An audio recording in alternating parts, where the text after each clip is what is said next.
Chers amis, je vous salue avec plaisir ce matin. Je vous souhaite la bienvenue et je vous invite à prier. Seigneur, nous te bénissons de pouvoir nous rassembler en ton nom, dans la liberté et dans un pays en tranquillité. Nous te bénissons pour ce privilège de pouvoir te célébrer et de pouvoir nous rappeler ce que tu as accompli pour nous. Nous désirons te louer ensemble par nos chants, nos prières, en écoutant ta parole et en nous encourageant les uns les autres dans la communion fraternelle. Nous te prions pour ceux qui sont isolés, nous te prions pour ceux qui sont menacés, ceux qui sont en danger à cause de leur foi en toi, et nous te prions de les entourer de ta grâce, de ta présence, de ta protection. Nous te prions pour les pays qui sont troublés par des guerres ou par d'autres difficultés, et nous te prions pour tes enfants qui sont dans ces pays, afin qu'ils soient lumière et qu'ils soient des occasions de bénédiction pour ceux qui les entourent. Sois au milieu de nous, Seigneur, et garde-nous dans ta présence, garde nos cœurs tournés vers toi. Au nom de Jésus. Amen. J'aimerais vous inviter ce matin à lire un texte qui se trouve dans l'Épître aux Philippiens, au chapitre 3, et je lirai depuis le verset 1er jusqu'au verset 11. Philippiens 3, 1 à 11. Au reste, mes frères, réjouissez-vous dans le Seigneur.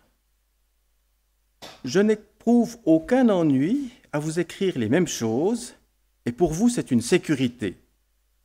Prenez garde aux chiens, prenez garde aux mauvais ouvriers, prenez garde aux faux circoncis. Car les vrais circoncis, c'est nous, qui rendons à Dieu notre culte par l'Esprit de Dieu, qui nous glorifions en Jésus-Christ et qui ne mettons pas notre confiance dans la chair. Pourtant moi-même, j'aurais sujet de mettre confiance dans la chair. Si d'autres croient pouvoir se confier en la chair, à plus forte raison moi, circoncis le 8e jour, de la race d'Israël, de la tribu de Benjamin, hébreu né d'hébreu, quant à la loi pharisien, quant au zèle persécuteur de l'Église, quant à la justice légale irréprochable. Mais ce qui était pour moi un gain, je l'ai considéré comme une perte à cause de Christ. Et même, je considère tout comme une perte à cause de l'excellence de la connaissance de Jésus-Christ, mon Seigneur. À cause de lui, j'ai accepté de tout perdre et je considère tout comme des ordures afin de gagner Christ et d'être trouvé en lui, non avec une justice qui serait la mienne et qui viendrait de la loi, mais avec la justice qui est obtenue par la foi en Christ, une justice provenant de Dieu et fondée sur la foi. Mon but est de le connaître, ainsi que la puissance de sa résurrection et la communion de ses souffrances, en devenant conforme à lui dans sa mort, pour parvenir, si possible, à la résurrection d'entre les morts. Le message que je vais partager avec vous ce matin ne se limitera pas au texte que je viens de lire. Non pas qu'il n'y ait pas suffisamment de choses à dire à partir de ce texte, mais je l'ai lu afin d'introduire la nouvelle série de messages que je vous propose, c'est pour ces prochains dimanches, une série consacrée au thème « Connaître Christ ». Je vous propose d'aborder ce thème en essayant de comprendre comment l'apôtre Paul était arrivé à cette connaissance et ce que cela a engendré pour lui. Mais peut-être qu'en entendant cette proposition, vous vous dites en vous-même, mais c'est inutile d'aborder un thème comme celui-ci dans le cadre du dimanche matin. En effet, le culte dominical rassemble majoritairement des personnes qui connaissent déjà le Christ. Il y a peut-être une exception ou l'autre, mais de manière générale, ceux qui se rassemblent dimanche matin dans les églises sont des personnes qui connaissent déjà le Seigneur. Et pourtant, il me semble important d'aborder ce thème pour au moins 3 catégories de personnes. Et la première de ces catégories, c'est précisément des personnes comme vous et moi, c'est-à-dire des personnes qui connaissent ou en tout cas qui pensent connaître Jésus-Christ. Et c'est important parce qu'on ne connaît jamais tout de Jésus-Christ. On a toujours à apprendre de lui et on est appelé à grandir dans sa connaissance. Si l'apôtre Paul, alors qu'il écrivait le texte que je viens de lire, n'était pas exactement un débutant ce qu'on appelle un débutant en termes de connaissance de Jésus, estimait qu'il avait encore à apprendre de Jésus, ce serait un orgueil démesuré de notre part que de prétendre de tout connaître. On a toujours à apprendre et on a à grandir en Jésus. La deuxième catégorie de personnes, c'est bien sûr ceux qui ne connaissent pas le Seigneur. Et peut-être que nous en faisons partie. Et si tel est le cas, alors il faut savoir que la connaissance de Jésus-Christ peut changer durablement et positivement notre vie déjà présente, mais également notre destinée éternelle. Et puis, la troisième catégorie de personnes rassemble les personnes qui croient connaître Jésus, mais qui ne le connaissent pas réellement. J'aimerais dire que ces personnes-là sont en danger, parce qu'elles encourent le risque d'entendre un jour le Seigneur leur dire, alors qu'il apparaîtra, « Retirez-vous de moi, je ne vous ai jamais connu. » Alors que nous connaissions, que nous ne connaissions pas encore, ou que nous croyons connaître, le but de cette série de messages est que nous puissions dire comme l'apôtre Paul à la fin, « Ainsi je connaîtrai le Christ, je connaîtrai Jésus-Christ. » Le professeur Don Carson a écrit ceci dans un de ses livres. Il est évident que la connaissance de Dieu et de Jésus-Christ entraîne la communion, la confiance, la relation personnelle, la foi. Il n'existe pas de thème d'évangélisation plus important, plus puissant, pardon. Et j'aimerais ajouter justement plus important.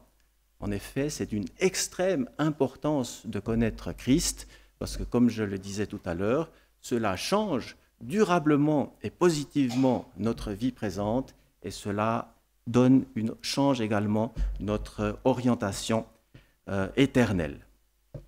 Mais il est peut-être utile à ce stade de définir exactement ce qu'on entend par connaître dans le sens biblique. Et le verbe connaître dans la Bible, bien sûr, recouvre tout un éventail de concepts, dont le fait de connaître par expérience. Lorsqu'on lit au tout début de la Genèse, par exemple, lorsqu'il est dit « L'homme connut Ève, sa femme, elle devint enceinte et engendra et accoucha de Caïn », on comprend qu'il s'agit d'une connaissance expérimentale, d'une connaissance intime, d'un vécu commun.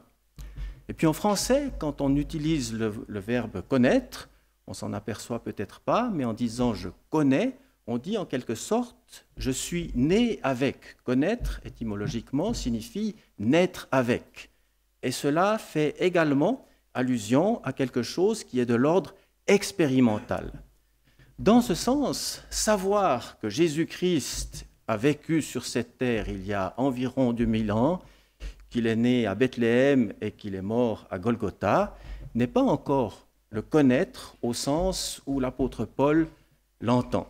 C'est un premier pas dans ce sens et dans le bon sens, mais ce n'est pas encore le connaître au sens où l'apôtre Paul l'entend, parce que la connaissance à laquelle il se réfère est une connaissance personnelle qui résulte d'une rencontre avec Jésus. Pour le connaître, il faut l'avoir rencontré. Alors, si vous m'avez bien suivi depuis le début, vous devez trouver ce que je viens de dire un peu bizarre. D'autant plus que j'ai dit qu'on allait aborder ce thème en essayant de comprendre comment l'apôtre Paul était arrivé à la connaissance de Jésus-Christ. Et l'apôtre Paul, bien qu'il ait été apôtre, n'a jamais rencontré Jésus comme les autres apôtres l'ont rencontré. Pierre, Jacques, Jean avaient véritablement été avec Jésus. Ils auraient pu vous dire s'il était grand, s'il était petit, la couleur de ses yeux, s'il avait une voix forte, plutôt grave, plutôt aiguë. Ils auraient pu vous dire toutes ces choses-là. Ils avaient été avec lui. Et l'apôtre Jean, quand il parle de ce qu'ils avaient vécu en tant qu'apôtres avec Jésus, dans sa première épître, dit « Ce que nous avons entendu, ce que nous avons vu, ce que nos yeux ont contemplé, ce que nos mains ont touché concernant la parole de vie, nous vous l'annonçons. » En d'autres termes, ce qu'il voulait dire, c'est « Pour moi et pour les autres apôtres, Jésus-Christ, c'est réellement du concret. On a été avec lui, on a marché sur les routes avec lui, on a mangé, on a bu avec lui, on l'a suivi, on a vécu des expériences, on le connaît réellement. » Mais vous pouvez éplucher toutes les listes des noms des apôtres qu'on trouve dans l'Évangile, vous ne trouverez jamais celui de Paul ou de Saul à l'époque. Pas plus que vous le trouverez parmi les disciples qui sont parfois mentionnés dans les Évangiles. En fait, lorsque Jésus était sur la terre, on ne trouve aucune trace, en tout cas dans les Évangiles, de l'apôtre Paul. Alors, on pourrait se poser la question, mais est-ce qu'il connaissait vraiment le Seigneur? Et arriver à la conclusion que tel n'était pas le cas. Mais ce serait aller un peu vite en besogne. Parce que notre ami a commencé de sortir du bois au moment où l'Évangile commençait de se répandre très sérieusement à Jérusalem, en Judée et même au-delà. Et la première mention qu'il est faite de l'apôtre Paul dans les Écritures se trouve dans le livre des Actes au chapitre 7, verset 58, et il est dit simplement ceci: « Les témoins avaient déposé leurs vêtements aux pieds d'un jeune homme appelé Saul. » Saul était donc le nom ancien de Paul, puisqu'en cours de route, il a changé de nom. Et en fait, ce verset se trouve dans un contexte, celui du meurtre d'Étienne. Étienne était un croyant en Jésus qui a été condamné à cause de sa foi et mis à mort. Et lorsqu'il a été mis à mort, un jeune homme était là qui s'appelait Saul et qui n'était autre que celui qui allait devenir l'apôtre Paul. Et curieusement, ce Saul, à ce moment-là, approuvait ce meurtre. Ce qui laisse entendre que ce à quoi croyait Étienne, c'est-à-dire l'Évangile, n'était pas tout à fait inconnu de l'apôtre Paul. On ne sait pas ce qu'il connaissait exactement de ce message, mais il en savait suffisamment pour s'y opposer. Et il s'y opposait avec la plus grande énergie. Ceci jusqu'au moment où, alors qu'il était parti pour Damas, il a été arrêté en cours de route, il était parti afin d'y persécuter l'Église, mais là, tout à coup, le Seigneur lui est apparu. Et la rencontre à laquelle je faisais allusion tout à l'heure a eu lieu à ce moment-là. Jésus-Christ lui est apparu, il l'a rencontré, sa connaissance de Jésus a commencé à partir de ce moment-là et sa vie a durablement et positivement changé à partir de ce moment. Mais peut-être qu'en m'écoutant et en écoutant cette expérience vécue de l'apôtre Paul, vous commencez un peu à trembler sur votre chaise. Parce que vous vous dites, mais moi, je n'ai jamais vu Jésus-Christ. Alors, est-ce que je le connais réellement? Remarquez, c'est une bonne question. Au cas où on ne le connaîtrait pas réellement, ce serait bien de réagir à ce moment-là. Mais on peut se poser la question, à partir de l'apôtre Paul, lui, on l'a vu, il n'était pas comme les autres apôtres, mais il a quand même vu le Seigneur, et à partir de là, a pu prétendre véritablement le connaître.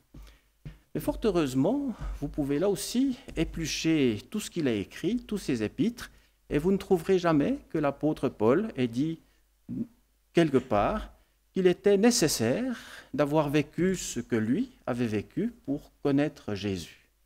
Il n'a jamais dit qu'il était nécessaire d'avoir vu Jésus-Christ comme lui l'a vu pour le connaître.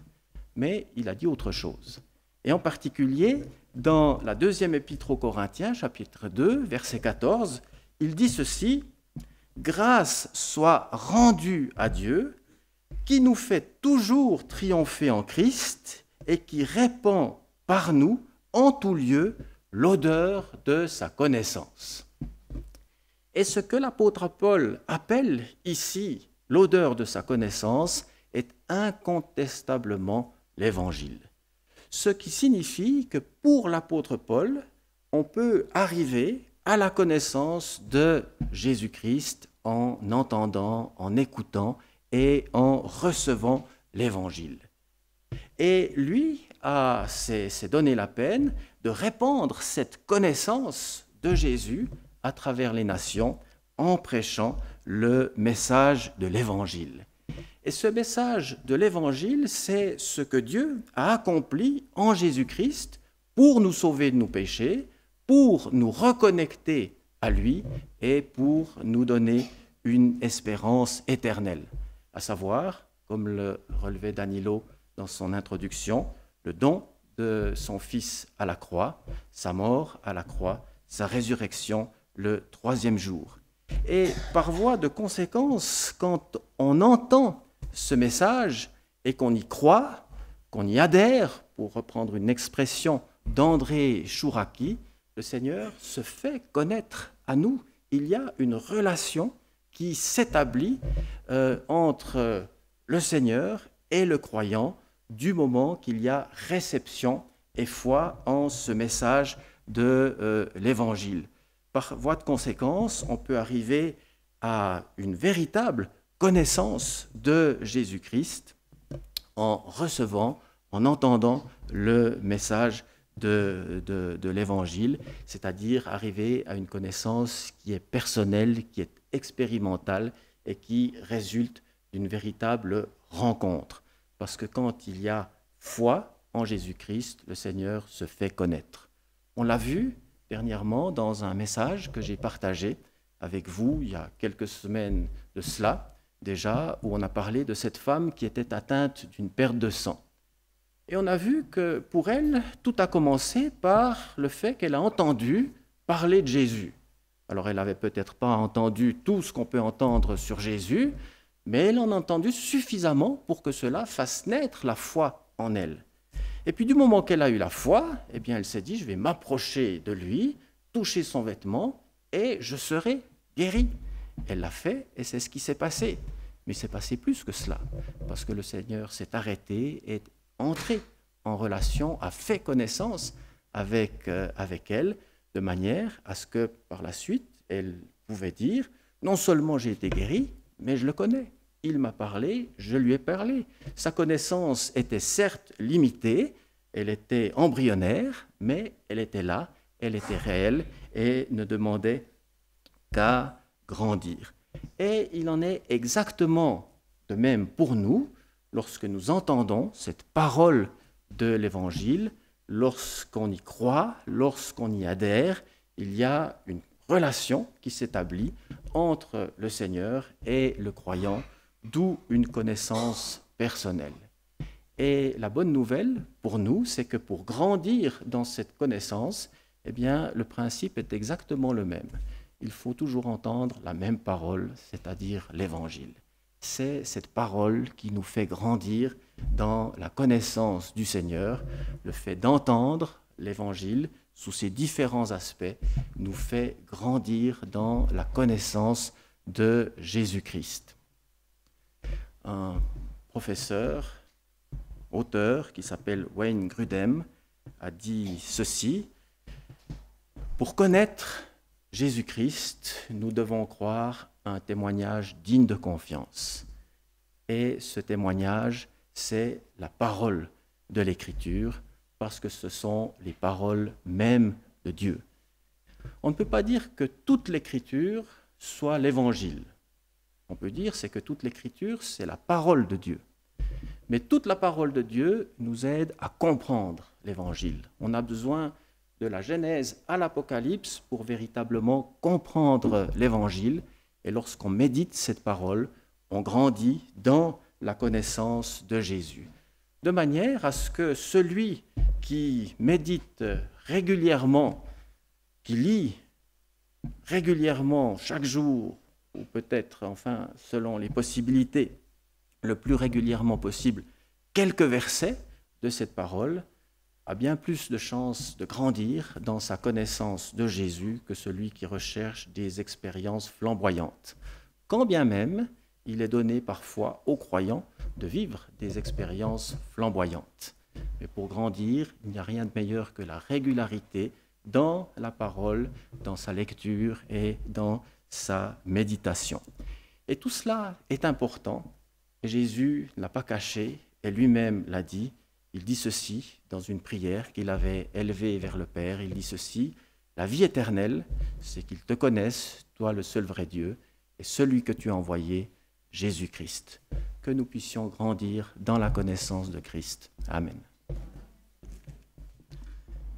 J'aimerais vous partager encore les annonces qui vont être affichées.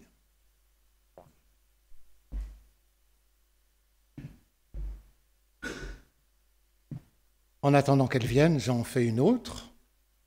Ce lundi, je reprends le cours de français pour les personnes de langue étrangère qui aimeraient apprendre le français.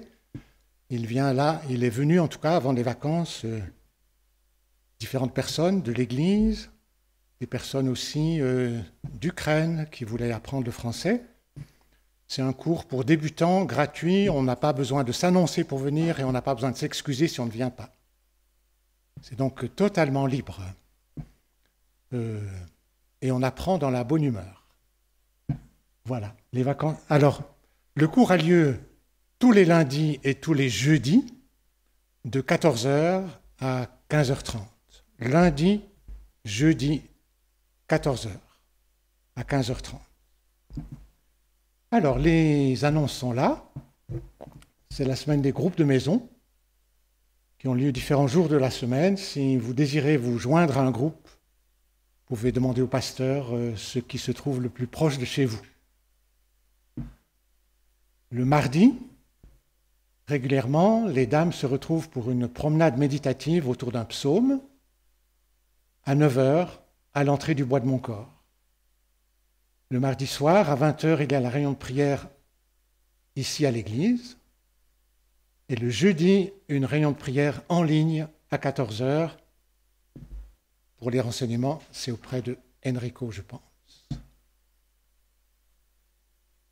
Samedi à 19h, il y a le groupe de jeunes. Les renseignements sont sur le site internet de l'église. Et dimanche prochain, le 10, les deux cultes à 9h et à 10h30. Et puis on signale déjà que le samedi 16 septembre, il y aura un cours de baptême pour les personnes qui désireraient vivre le baptême. Il s'agit donc d'un cours d'introduction nécessaire avant d'être baptisé. Et les baptêmes ont lieu le 24 septembre. On espère assez chaud dans une rivière de la région. Voilà. Après le culte, il y a toujours deux personnes qui sont derrière le paravent, qui vous accueillent si vous désirez partager un sujet de prière, être encouragé, entouré dans la prière. C'est tout pour ma part. Je vous ai signalé tout à l'heure la présence de Walter Eby et de son épouse. Profitez de demander des nouvelles du Niger. C'est les personnes les plus compétentes pour vous en parler ici. Nous prions. Seigneur, nous te bénissons pour ce temps que nous avons pu passer ensemble dans la communion fraternelle, dans ta présence. Nous voulons te prier de nous accompagner dans ce que nous vivons les uns et les autres. Nous te prions aussi pour nos frères et sœurs malades, retenus à la maison, peut-être même à l'hôpital ou dans un EMS, accompagne-les, sois présent auprès d'eux et soutiens-les. Que la grâce de notre Seigneur Jésus et sa paix nous accompagnent. Amen. Un bon dimanche à chacun de vous.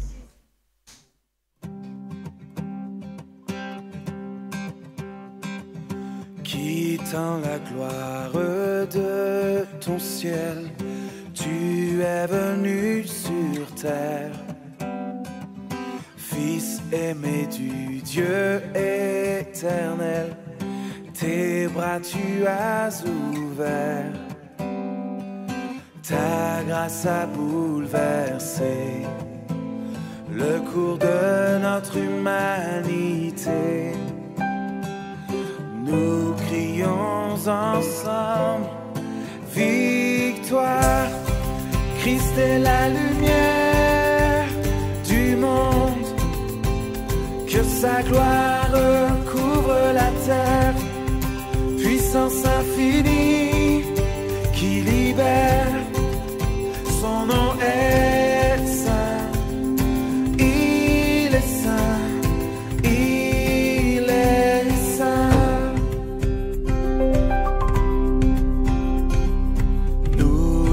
C'est les filles du roi, entonnons chaque jour un hymne de gloire et de joie, célébrant son amour.